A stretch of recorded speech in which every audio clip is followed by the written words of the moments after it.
Om Namo Bhagavate Vasudevaya. Om Namo Bhagavate Vasudevaya. Om Namo Bhagavate Vasudevaya.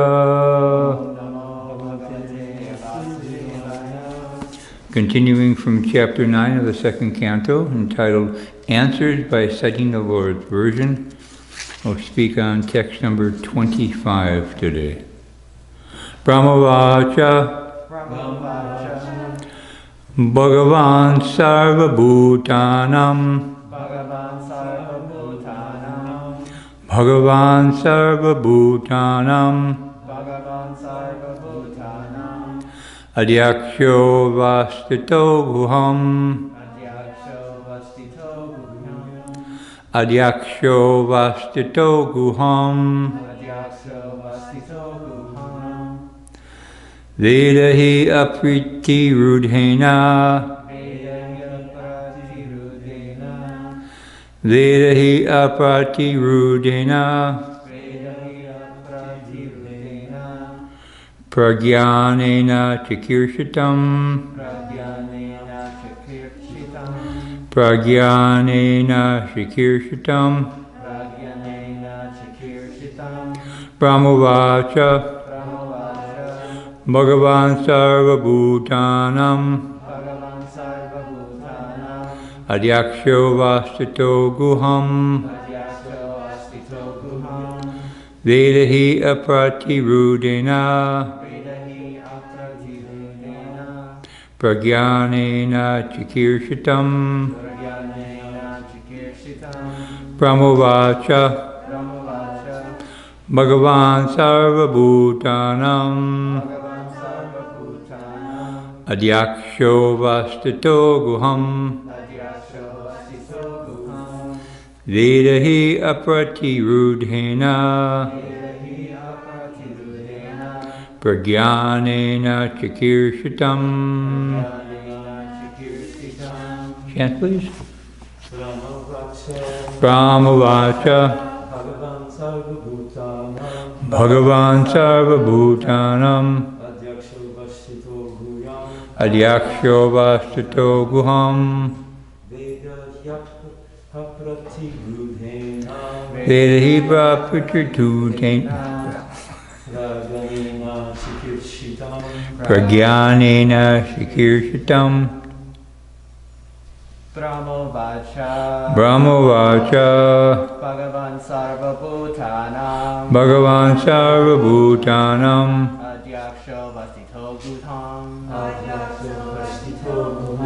veda apratiruddhena, veda apratiruddhena, prajñānena cikīrṣitam, prajñānena cikīrṣitam. Vaishnavis. Brahmovāca, bhagavan sarva-bhūtānām, adhyakṣo vasthito guhām, veda apratiruddhena, prajñānena cikīrṣitam.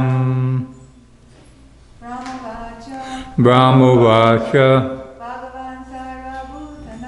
bhagavan sarva-bhūtānām, adhyakṣo vasthito guhām, veda apratiruddhena,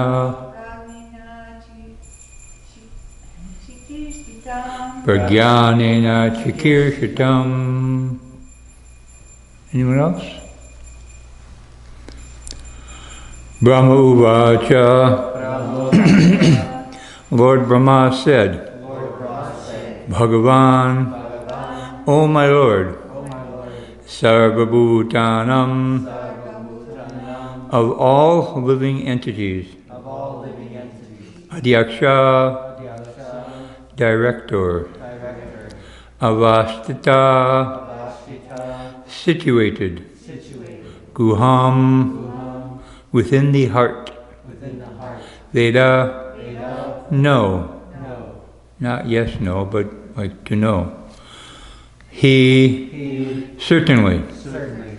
Apratiruddhena. Apratiruddhena. Without hindrance. Without hindrance. Prajñānena. Prajñānena. By superintelligence. By superintelligence. Cikīrṣitam. Endeavors. Translation. Lord Brahma said, O Personality of Godhead, you are situated in every living entity's heart as the Supreme Director, and therefore you are aware of all endeavors by your superior intelligence without any hindrance whatsoever. Purport by Srila Prabhupada. Just one moment here.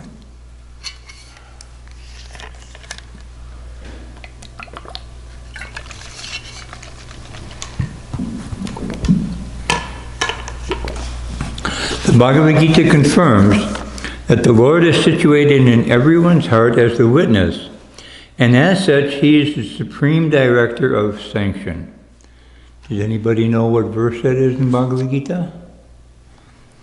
That the Lord is situated in everyone's heart as the witness. Maturabhu? This is the second line. Vidishana Vishto, Atasmita Gyanam. Yeah. Sarva-bhūtānām. Yeah, sarva-bhūtānām hridhi-sanavishto, matasmrita jnanam aponam cha. It's 15:15, Bhagavad-gītā chapter 15. The director is not the enjoyer of the fruits of action, for without the Lord's sanction, no one can enjoy. Now, Srila Prabhupada gives an analogy here, which is obviously from a different culture. It's not from America. So listen very carefully because it's a little tricky to understand. For example, in a prohibited area, a habituated drunkard puts forward his application to the director of drinking, and the director, considering his case, sanctions only a certain amount of liquor for drinking. So obviously, or apparently in India at a particular point in time, there's areas where it was against allowed to drink, but the government, knowing that there's people who are going to drink regardless, say, okay, here's a person that's in charge of drinking. If you want to drink in this area, you have to submit an application to him. He will question and examine you and decide if and how much you can drink on a daily basis. It's a pretty interesting concept. Similarly, the whole material world is full of many drunkards in the sense that each and every one of the living entities has something in his mind to enjoy, and everyone desires the fulfillment of his desires very strongly. The Almighty Lord, being very kind to the living entity, as the Father is kind to the Son, fulfills the living entity's desire for his childish satisfaction. With such desires in mind, the living entity does not actually enjoy, but he serves the bodily whims unnecessarily, without profit. The drunkard does not derive any profit out of drinking, but because he has become the servant of the drinking habit and, very importantly, does not wish to get out of it, the merciful Lord gives him all facilities to fulfill such desires. I want to talk about that before I go on, because I'll forget to come back to it. So Prabhupada, he is, I'm not sure if allegory is the right word, but in the purport he's giving the example of somebody habituated to drinking alcohol. But then in the very next sentence he says, actually everybody is addicted to something. And our addiction to those some things is what is separating us, keeping us away from the Lord. Does that make sense? And let's just take a moment to just inwardly reflect on what it is that we are habitually addicted to. And I'm not going to ask anybody to share with anyone unless you're so inclined, but this is just a personal exercise. Just what is it that we are attached to that is keeping us separate from the Lord? Just like, for example, in the early days, there was one devotee who was making a set of Lord Jagannath deities, and Srila Prabhupada came in to inspect the progress in the carving, and Srila Prabhupada saw that this disciple was still addicted to smoking cigarettes. And Srila Prabhupada, his only comment was, don't let this stand between you and Krishna. So it's our addictions that are keeping us from fully surrendering to Krishna. And our addiction, whatever it is, you know, some people might have addiction to drinking, some people might have an addiction to one or more of the four regular principles. Someone may be addicted, even devotees may be addicted to eating too many sweets. Someone may still have a taste for non-devotional music, like this. So let's just reflect for a moment, just what are my individual addictions that are keeping me away from the Lord?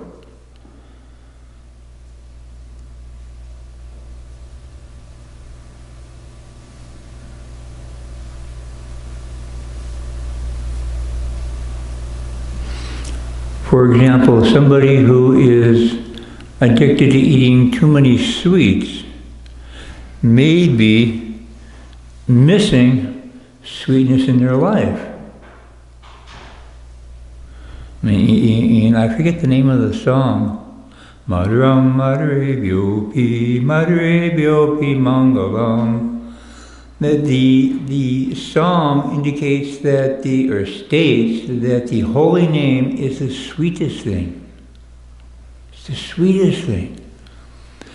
But if we are not getting our sweetness, if we're not getting the satisfaction and the sweetness from the holy name or from devotional service, then the tendency would be to look for sweetness externally through the senses.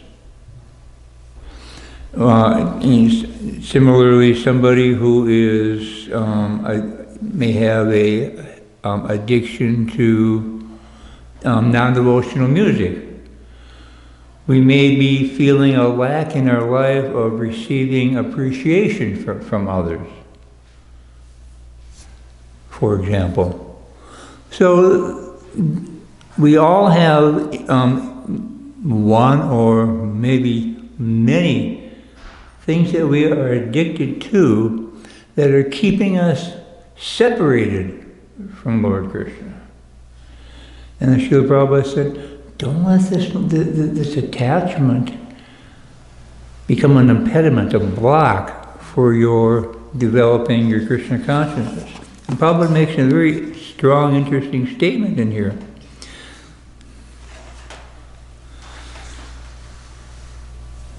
Similarly, the whole material world is full of many drunkards in the sense that each and every one of the living entities has something in mind to enjoy, and everyone desires the fulfillment of his desires very strongly.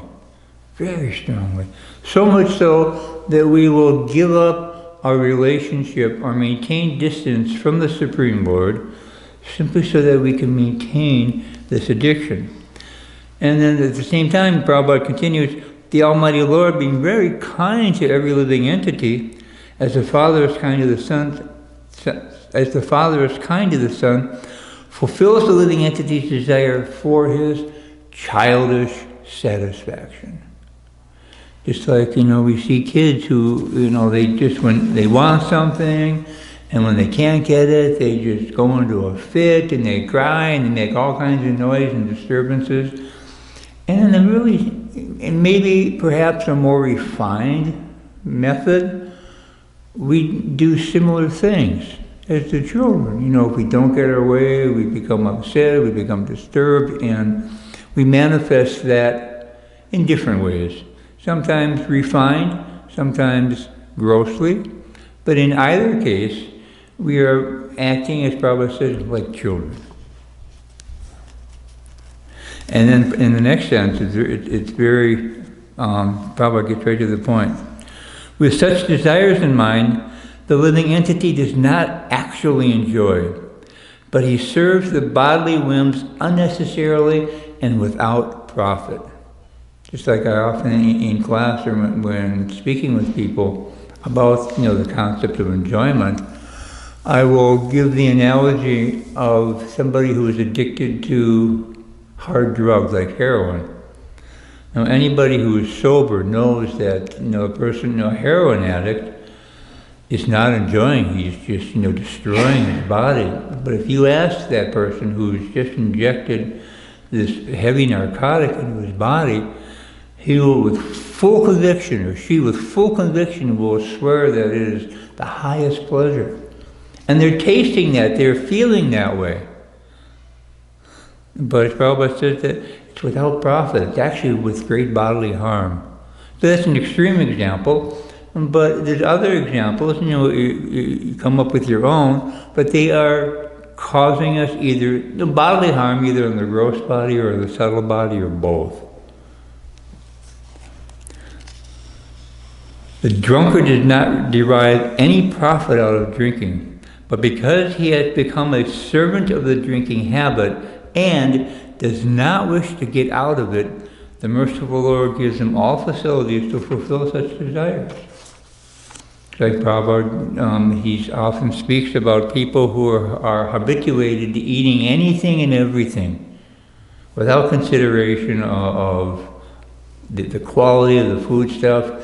Prabhupada says, you want to live like that? Okay, Krishna will give you the body of a pig, so that in your next life, with great relish, you can eat all kinds of abominable things.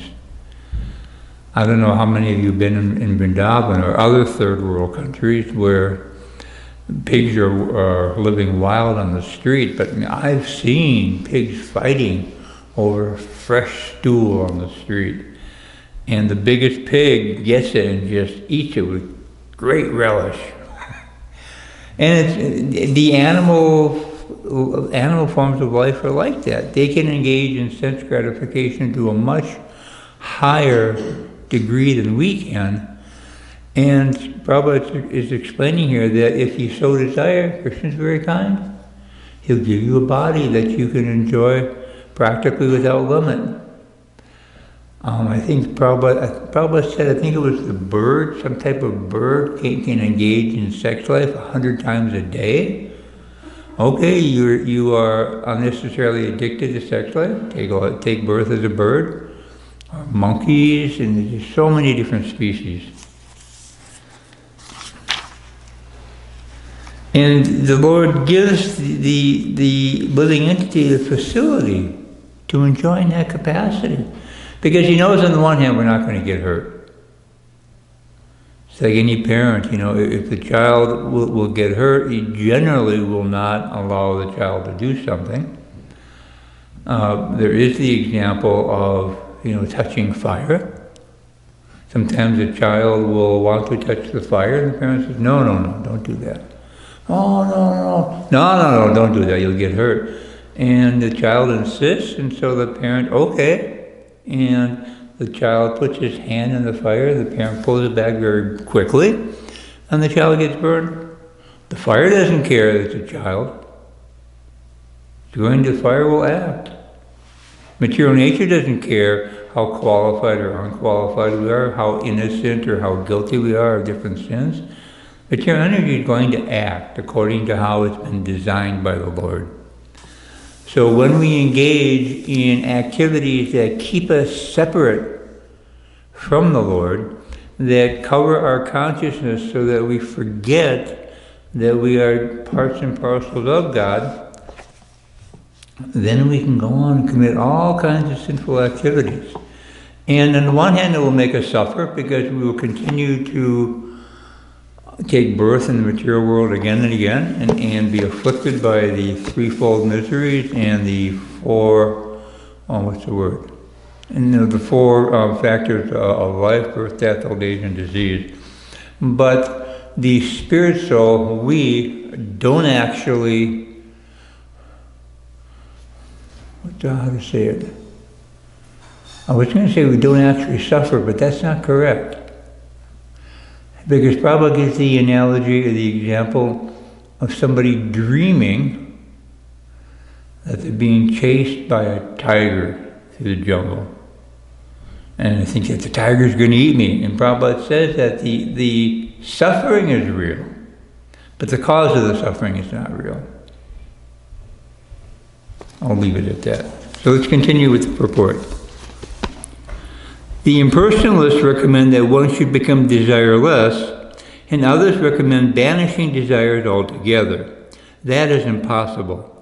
No one can banish desires altogether because desiring is the living symptom. Without having desires, a living entity would be dead, which he is not. Therefore, living conditions and desires go together. Perfection of desires may be achieved when one desires to serve the Lord, and the Lord also desires that every living entity banish all personal desires and cooperate with his desires. That is the last instruction of the Bhagavad-gītā. Brahmaji agreed to this proposal, and therefore he is given the responsible post of creating generations in the vacant universe. Oneness with the Lord therefore consists of dovetailing one's desires with the desires of the Supreme Lord. That makes for perfection of all desires. The Lord, as the supersoul in the heart of every living being, knows what is in the mind of each living entity, and no one can do anything without the knowledge of the Lord within. By his superior intelligence, the Lord gives everyone the chance to fulfill his desires to the fullest extent, and the resultant reaction is also awarded by the Lord. Translation once again, please repeat. Lord Brahmā said, Lord Brahmā said, O Personality of Godhead, O Personality of Godhead, you are situated in every living entity's heart you are situated in every living entity's heart as the Supreme Director, as the Supreme Director, and therefore you are aware and therefore you are aware of all endeavors of all endeavors by your superior intelligence, by your superior intelligence without any hindrance whatsoever. without any hindrance whatsoever. Om Gyantimirandasya Gnanjana Shalakaya Chakshurumlitam Yena Tasmai Shri Gurave Namah Shri Chaitanyam Lobhishtam Stapanyamena Bhutale Svayam Upagadamayam Dadati Svabhalandegam Jai Shri Krishna Chaitanya Prabhu Nityananda Shri Advaita Gadadhara Shivasadi Gaura Bhakti Vrinda Hare Krishna Krishna Krishna Hare Hare Hare Ram Ram Hare Hare. So Prabhupada is continuing in the purport by speaking of two different classes of individuals, who one class wants to get rid of all desires, and another class wants to be desireless. And Prabhupada said each is impossible. And there's others who think that they can create, or someone can create a utopia where there's no conflict, where everybody gets along peacefully. But Prabhupada explains that the conception of utopia is very much an impersonal conception, because we, as a living entity, we always have desires. And Srila Prabhupada says that desire is the living symptom. It's a symptom of life, and without having desires, a living entity would be dead, which is not. So because we have life, therefore we have desires. Even in the spiritual world, all the devotees in the spiritual world also have desires, but their desires are totally in harmony with the desires of the Lord. And so the general mood, actually is very specific, is one of cooperation. But here in the material world, everyone still has desires, but the desires are not harmonious with the desires of the Lord. The desires here in the material world, as we all know, I want to satisfy my senses. My sense of sight, my sense of hearing, my sense of taste, my sense of touch. all the different senses have their food. For the tongue, it's actual food, palatable foodstuffs, and speaking. For the ears, it's hearing pleasant sounds. For the nose, the sense of smell, it's, smelling nice, fragrant things. So all the different senses have their food by which we derive some satisfaction. And according to the species of body, which is given according to the desires of the living entity in each body, we're given the ability to enjoy according to how we desire to enjoy. Like I gave the example of the pig. And also in Vrindaban, you see the pig laying in the open gutters, where it's just, just filthy, dirty. And they're laying in there just relaxing. They've got their snout just above the water line so they can breathe, and they're just happy as a pig.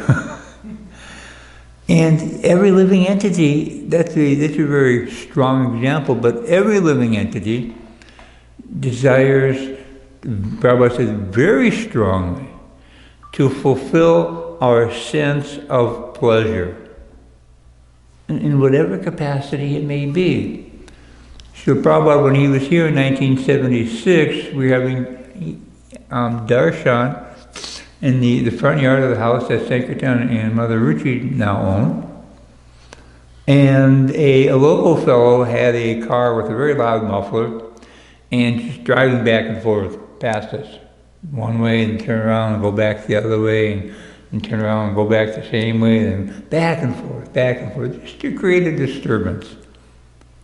And Srila Prabhupada made the statement that the degree of pleasure that he is getting from driving in his car, driving in his four wheels, is exactly the same as the dog gets from running on his four legs.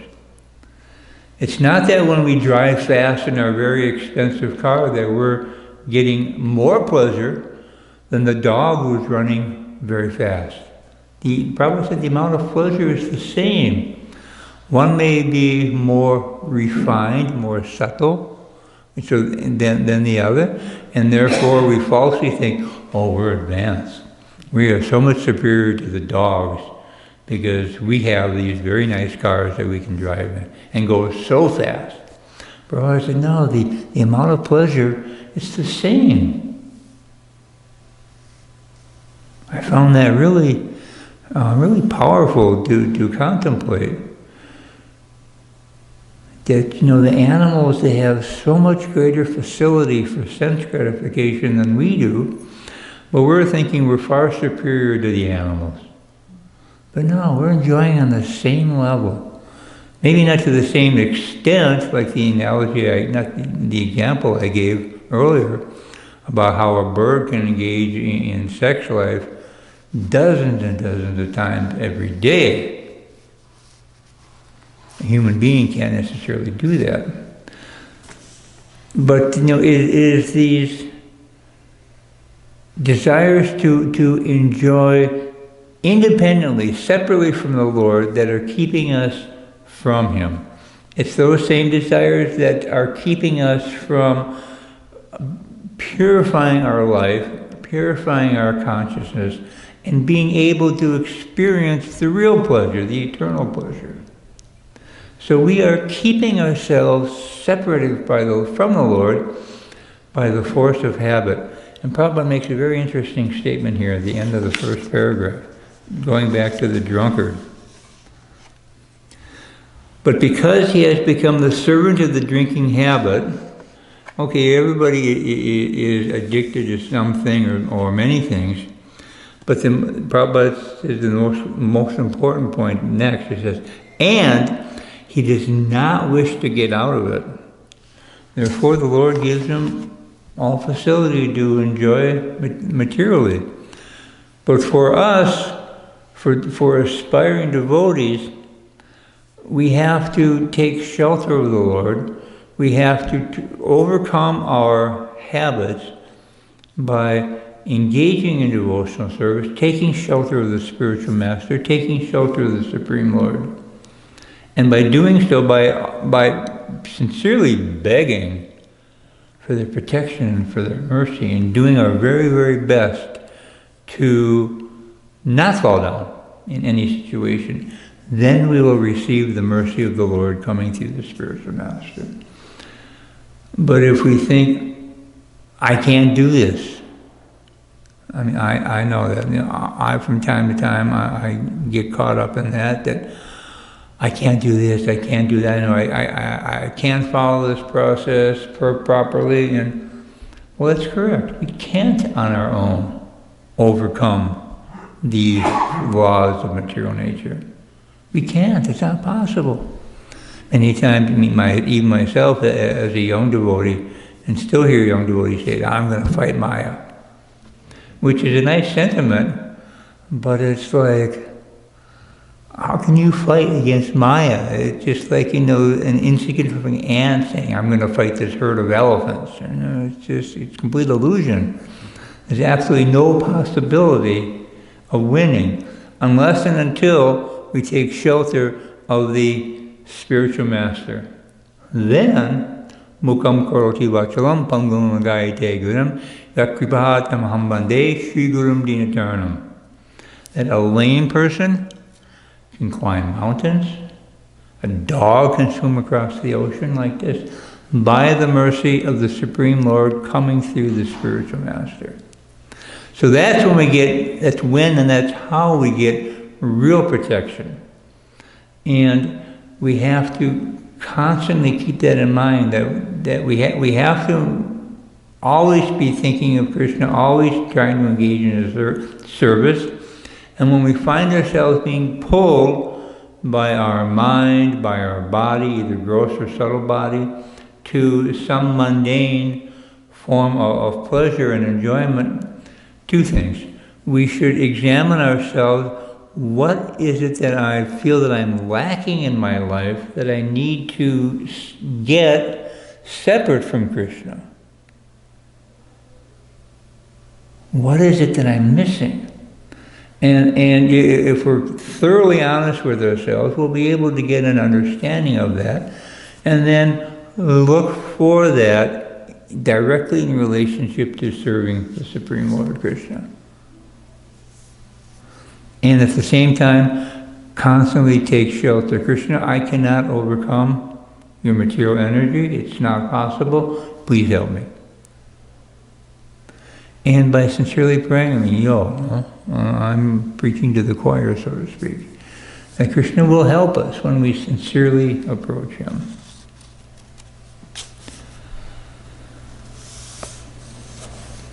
I'll read the verse again. Lord Brahmā said, O personality of Godhead, you are situated in every living entity's heart as the supreme director, and therefore you are aware of all endeavors by your superior intelligence without any hindrance whatsoever. So I find it interesting that the word used is director. Let me see where it is in the Sanskrit. Adhyakṣaḥ. First line, first word in the second line. Srila Prabhupada translate that as director. Now, that implies that we all have our independence. The director says, do like this, do like that, but we always have the ability to say, no, I'm not going to do that. And that it would be the exercise of our limited independence. But the way the term is being used here in the verse is the Supreme Lord as Chaitya Guru, a super soul, is reminding the living entity, you wanted to do like this. Now here's your opportunity. I remember reflecting in my own life that suddenly, just like out of nowhere, I'll just have a really strong desire for something that I've never had the desire before. Anybody ever experienced that? Where all of a sudden it's just, wow, where'd that come from? And I reflect on the verse, from Bhagavad-gītā, that the Supreme Lord, He's reminding us, you wanted this. Now here it is. You still want it? And He would sometimes offer it to us. And I've also found in my life that when I'm struggling to get free from a desire, I'll come to a point in time where I think, okay, I don't want that anymore. And right around that same time, Krishna would just offer it to me. As a test. Do you really not want that? Here it is. You've been wanting it. Here it is. So He's always testing the sincerity of our desires. And as Prabhupada says in the Purport, we can never become free from desires. So and we all know this, what's some word I'm looking for? The process is not that we try to become free from desire or without any material desires, but that we dovetail those desires into the service of the Lord. Try to please His senses rather than our senses. Try to please His sense of hearing or sight or whatever, instead of trying to give pleasure and satisfaction to our senses. Because we don't have the ability to satisfy our own senses, but Krishna does, and by serving Him and trying our best to please His transcendental senses, He will naturally reciprocate with us. Maybe not to the extent that we desire, but to the extent that we deserve.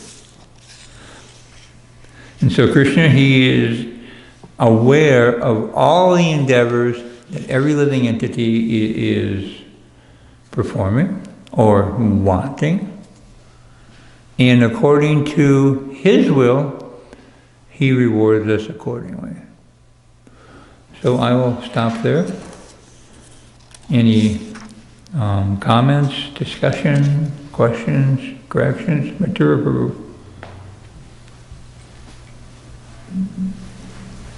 Yes, Hare Krishna, thank you very much for this class. I was thinking that Srila Prabhupada made a statement a few months ago on the class we see on the screen about how the process is very delicate, bhakti process. It's very delicate, so I can't say I know exactly what he was meaning, but I was thinking in one way that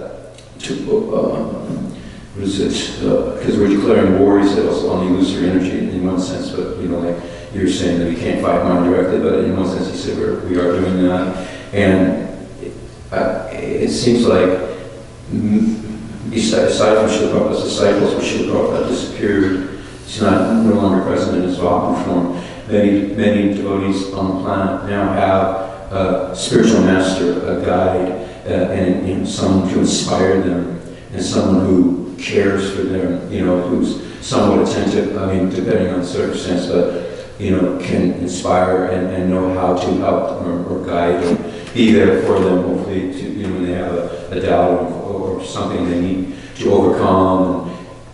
But others, we may not have that for whatever reason. I just want to, I don't know if you want to comment on that, but is that, it seems that living guide, either Diksha or whatever, it seems important. Or can we just get it from YouTube, because these great souls are on YouTube giving their mercy in that way also. That can be inspiring and encouraging.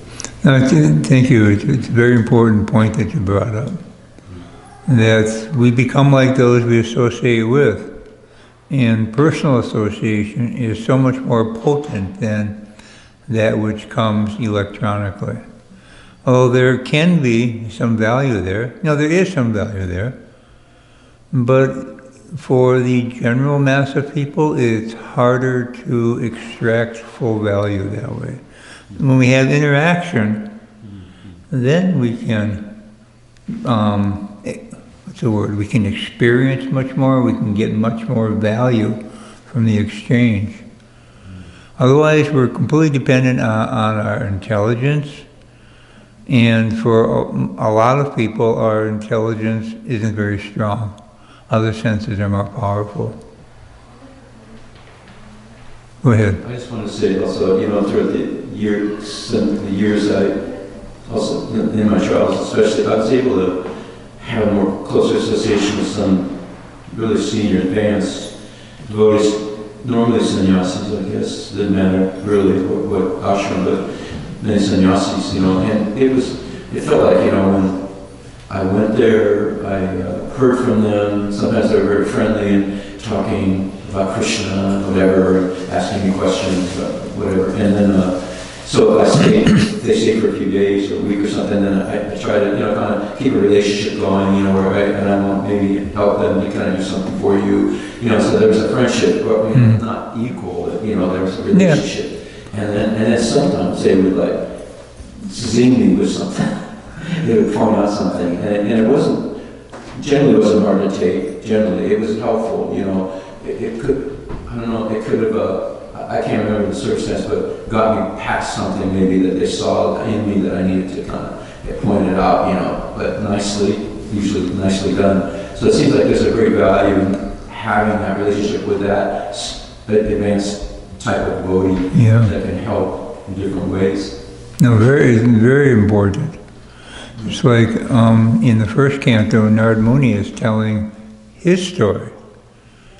And what does he say? In a previous life, as a young child, I served the great devotees of the Lord. He said they were Paramahamsas. And he spoke of his personal qualifications. He said, even though I was young, I was not frivolous. I didn't talk unnecessarily. I wasn't attracted to playing games and things like that. And I sincerely served them. And he heard their discussions, and he heard them just talking great soul learning together. They talk about the Supreme Personality of God and about the pastimes of the Lord and the Lord's devotees. They don't talk about mundane things. And that transcendental discussion enters the core of our heart. And even Prabhupada says that the transcendental sound vibrations are so powerful that even if we don't understand the language, that it has beneficial effect. Therefore, he really wanted that everybody attend Bhagavatam classes and Bhagavad-gītā classes in the evening, even if it's not your mother tongue, even if you don't understand very much, because the transcendental sound vibration is so powerful that it will purify our heart automatically. It doesn't have to go through our intelligence and our understanding, but it will act automatically. So the power of association, as from the example of Narad Muni, is just unbelievably powerful. That address your...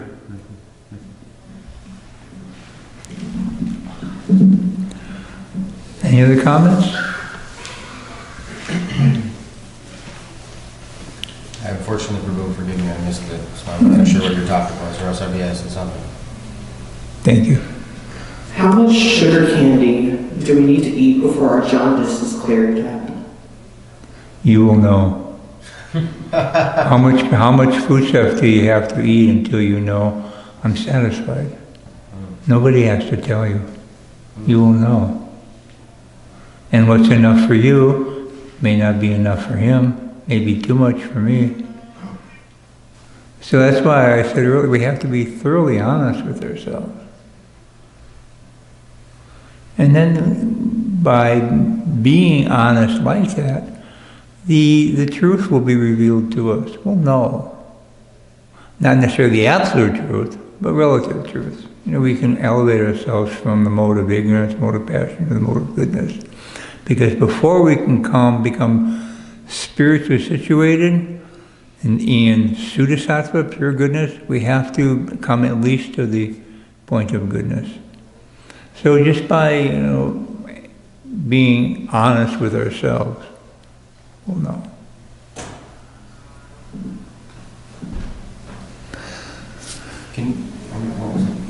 Prabhu, do you have what exactly were we talking about? Maybe come up with something. I'm sorry? What was the topic? like a brief, really fast. Lord Brahma speaking, and he's saying that the Lord is situated with the heart of every living entity as the director. That Krishna is in the heart of every living entity as the director, and he's reminding the living entity, you wanted this. So he is giving facility to every living entity to enjoy. If you wanted to enjoy like this, okay, here's your opportunity. I actually, I just put a quote up on my Facebook. Kind of, I mean, it's not really necessarily about the topic, but it's kind of, you know, But it says freedom means the power to act by soul guidance, not by the compulsions of desires and habits and obeying the ego. Obeying the ego leads to bondage. Obeying the soul brings liberation. So basically, from what I understand from this quote, it's basically saying you need to list your Brahmā versus your ego, like your soul versus your desires. Is that wrong? So I mean, I don't know if that was what the topic was really about, but like, you know, Krishna being your soul. I know for me Personally, I make a lot of decisions based on my desires, and it's led me into complete havoc in my life. Now recently, That's a very honest statement. right, so I'm going along now, I'm going with my first instinct, what my heart is telling me, what I would believe to be Krishna, what I'm being guided to do through my heart versus what I really want, my desires. And I'm finding out that it's not always going to be good. It could be, I could have karma being instituted by me based on my decision, but I'm finding that based on making decisions off my heart, things are coming a little bit more easily and more nicely and more like flowing. Good. And the perfection of that is when okay, my heart is telling me this. Now, is that in alignment with Guru Sadhu Shastra? And when it is, then we know, okay, this is actually coming from the real ego. It's not, it's not being tinged by anything. It's pure because it is fully in alignment. And if it's off a little bit, okay, we need to tweak that. And as conditioned souls, to become free from our conditioning, we have to accept the words of Guru Sadhu Shastra as being the absolute truth. And if I'm thinking something else is the correct way, my thinking, my understanding, that's what's off. Right, exactly. I agree with that, because it's like when you start to challenge, your thoughts and start to try to figure it out. You find, I have found that you eventually, you end up choosing wrong usually. So it's kind of like you said, you kind of have to just go with it and not try to decipher it, try to figure it out, because it's not for us to figure out. Kind of just me, I'm finding out that I just need to kind of just go with things and accept things as they come and only take things that come easily. We can try to figure it out, but it's an extremely long process and we may never get to the end. When you were speaking, I was remembering arithmetic. Remember when you were taught arithmetic in grade school? It wasn't enough to show the correct answer. You had to show the process by which you came to that correct answer. Because the teacher wants to know that, yes, he understands the process. Because what's the expression? Even a broken clock is right twice a day. Even the blind squirrel finds a nut once in a while.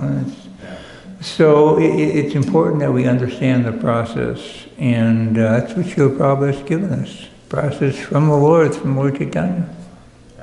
Thank you for sharing. Grantharaj Srimad Bhagavatam ki jai, Srila Prabhupada ki jai. His grace, Shakti, Prabhu ki jai.